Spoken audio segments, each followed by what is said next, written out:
We know that artificial intelligence is showing up everywhere, from your bank to the doctor's office, your own office, even when you call customer service.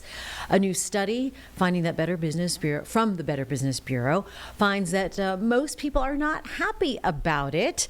And to explain all of that, plus some of the other scams happening that you need to look out for, is Juliana O'Rork. Juliana, thanks for joining us here this morning. Of course. Thanks for having me. All right, so let's talk about, first of all, when it comes to AI and businesses and technology, what are you seeing? Yeah, so one of the biggest things that we see with AI are these fake recordings that people can make. They can essentially take your voice and make it sound like you. So this voice cloning, it's been a little bit problematic. And so one of the things we've seen specifically with businesses is, say your boss calls, leaves you a voicemail, hey, I need you to wire transfer these funds.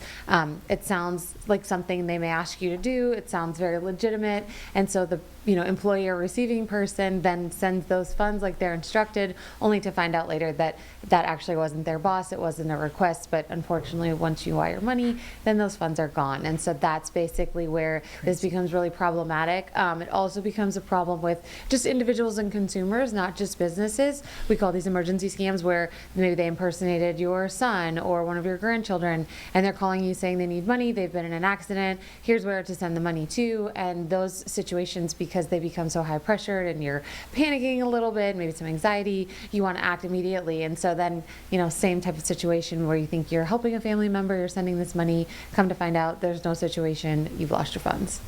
Oh my goodness. And it's falling for a voice that sounds human and warm. And I mean, that technology, although it can help a lot of aspects, different industries, it can also hurt us and scam us. Yes, because they sound just like your loved ones. So it makes you very concerned. How do they get the voice? Yeah, so they basically can take and grab voice notes from different videos on social media, any sort of sound bite. I mean, they could even take something like this of you or I, and then they can match that sound and create these voice lookalikes, if you will. Oh my gosh. And how do we protect ourselves from that? Yeah. So anytime you get a call like this and there's high pressure and you're not really sure what's going on, hang up. Don't act, immediately. I know we always want to act really quickly on stuff like this, but take a minute and take a breath.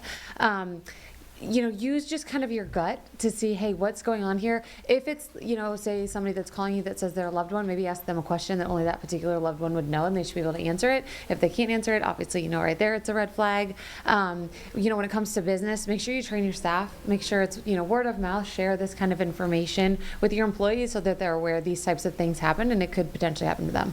So then if on the business side, if you're a small business owner and want to use this tech, what are the dangers, or what should business owners know before they use something like this kind of phone system? Yeah, so anytime businesses decide to use, AI, there's lots that go into it. And so we just released a new study today specifically focusing on this, and it's called As Technology Booms, Over 90% of BBB Customer Reviews That Mention AI Services Express Negative Experience.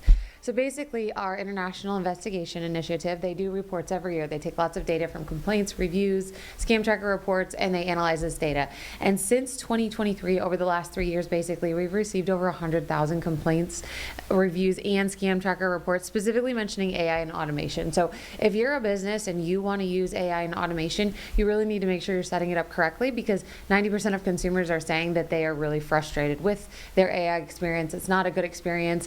I know I recently called a company just within the last week, and it was just like recorded person after recorded person, which does get frustrating. So I can understand the results of the survey, because I've been there myself. And when you can't get a live person, you're like, oh my gosh, this would take 5 seconds if I could just get a person, versus trying to go through all these prompts to what feels like it's benefiting the business versus the consumer.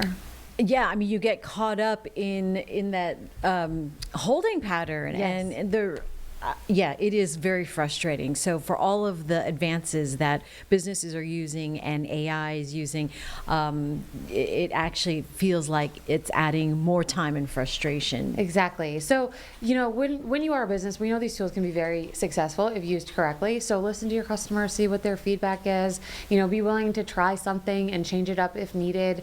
But I think just listening to reviews and what people have to say about their experiences with you is how you can kind of figure out the best best way to use the automated tools, the best way to use the AI so that everybody has a good experience. All right, and then is there a common theme within the AI complaint, the 100,000 people, that they're complaining specifically on AI and why that is a negative experience? Yeah, honestly, it's a little bit all over the place, but they're mostly frustrated that they aren't able to get their issues resolved. They're not able to get to the correct person or the correct category.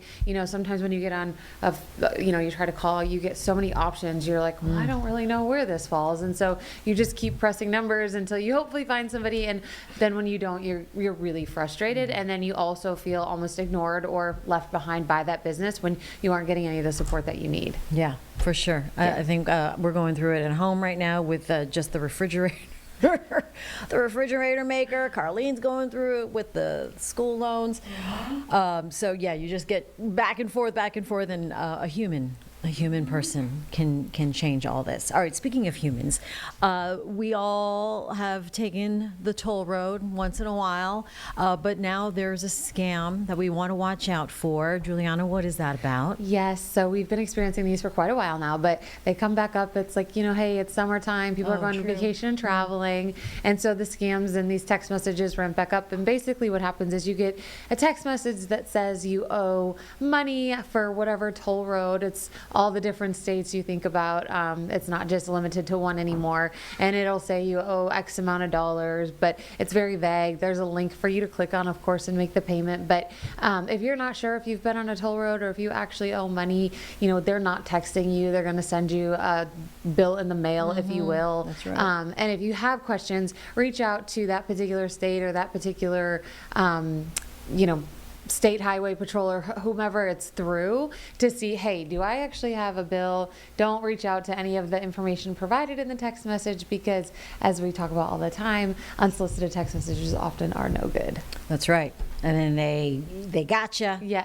Got to watch out for cybersecurity anyway. Yeah. All those challenges. Exactly. And hopefully when you do try to contest any kind of toll, you don't get lost in the shuffle between two AI bots. All right, Juliana, anything else we should know today?